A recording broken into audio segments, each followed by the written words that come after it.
चलो गाइस अब मैं यता ट्रिक बताऊँगा तपाईँलाई आज कस्तो ट्रिक बताउनु गइरहेको छु गाइस। हेर्नुहोस् यो बक्सभित्र कसरी छिर्छ मान्छे। अब तपाईँ यो बक्समा चाहिँ बसेर अब यसलाई मिनिमाइज गरिदिनुहोस् यसरी। फेरि गेममा जानुहोस्।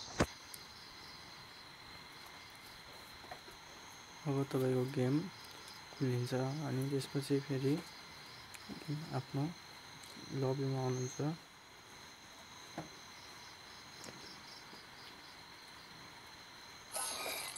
आफ्नो लबीमा हुनुहुन्छ र यसरी रिकनेक्ट हुनुहुन्छ।